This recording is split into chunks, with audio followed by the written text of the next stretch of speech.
आपल्या सर्वांचं आपल्या कट्टा इंजिनिअर्स या युट्यूब चॅनलवरती सहर्ष स्वागत. शिकताय ना, शिकायलाच पाहिजे. आज आपण या व्हिडिओमध्ये इंजिनिअरिंग मेकॅनिक्स या सब्जेक्टमधील अनालिसिस ऑफ फोर्सेस यातील resolution of force F in two direction, जो काय आपल्याला फोर्स एफ दिलेला आहे तो दोन डायरेक्शन मध्ये कसा रिझॉल्व्ह करायचा त्यावर आधारित न्यूमेरिकल नंबर 2 पाहणार आहोत. What are the component of 60 newton force acting horizontal, म्हणजे काय फोर्स दिलेला आहे, किती दिलेला आहे तो 60 न्यूटन एवढा फोर्स दिलेला आहे, तो कसा आहे हॉरिझॉन्टल आहे आणि याच्या दोन डायरेक्शनला काय करायला सांगितलं आपल्याला फोर्स रिझॉल्व्ह करायला सांगितलेलं आहे. In two direction on either side at an angle of 30 degree each, म्हणजे दोन्ही साईडला अँगल किती आहे 30 डिग्री अँगल आहे. आणि आपल्याला इथं काय फाइंड आउट करायला सांगितलंय F1 आणि F2. मग गिवन मध्ये काय काय गिवन मध्ये फोर्स F दिलेला आहे, किती आहे तो 60 न्यूटन. नेक्स्ट अँगल अल्फा किंवा त्याला आपण θ1 म्हणू शकतो, किती दिलेला आहे 30 डिग्री. त्याचप्रमाणे θ2 किंवा बीटा तो सुद्धा किती आहे 30 डिग्री. हा अल्फा और θ1 हा काय असणार आहे बीटा और θ2 दिलेला आहे.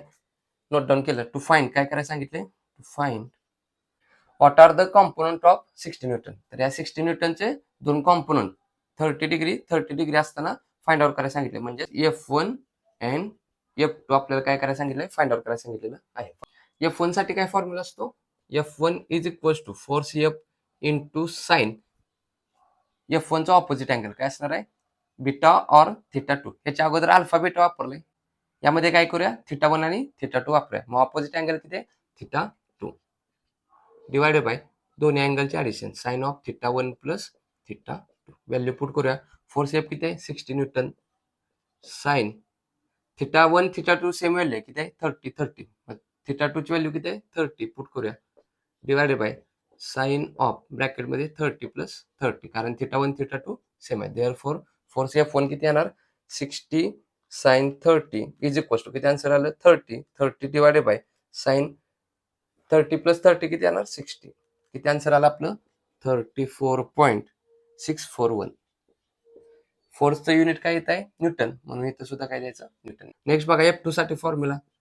F2 साठी फॉर्म्युला काय असतो force into sine.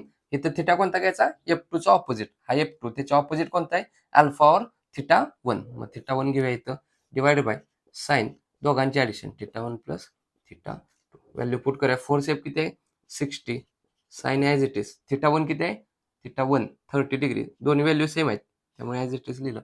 Sign bracket मध्ये 30 प्लस 30, ही व्हॅल्यू सेम आहे 60 sine 30 divided by sine 30 plus 30. त्यामुळे जे काय कॅल्क्युलेट केल्यानंतर आन्सर येणार सेम येणार, किती तो 34.641 आणि युनिट काय असणार आहे न्यूटन. तर न्यूमेरिकल मध्ये विचारल्याप्रमाणे 60 न्यूटनचे दोन कॉम्पोनंट F1 आणि F2 इथं आपण फाइंड आउट केलेले आहेत. या व्हिडिओच्या रिलेटेड जर काही डाऊट असेल तर कमेंटद्वारे कळवा. हा व्हिडिओ आवडला असेल तर नक्की या व्हिडिओला लाईक करा. या गोष्टी जास्तीत जास्त आपल्या मित्रांपर्यंत शेअर करत चला, जेणेकरून आपल्यासोबत आपल्या मित्रांचाही चांगला फायदा. अजून आपल्या कट्टा इंजिनिअर्स या युट्यूब चॅनल जर सबस्क्राईब केले नसेल तर सबस्क्राईब करून समोरील बेल आयकॉन दाबा, जेणेकरून असेच नवनवीन व्हिडिओ तुम्हाला सर्वात अगोदर पाहता येतील. तर पुन्हा भेटू यातीलच थर्ड न्यूमेरिकल घेऊन. तोपर्यंत आपल्यासोबत आपल्यांची काळजी घ्या. धन्यवाद.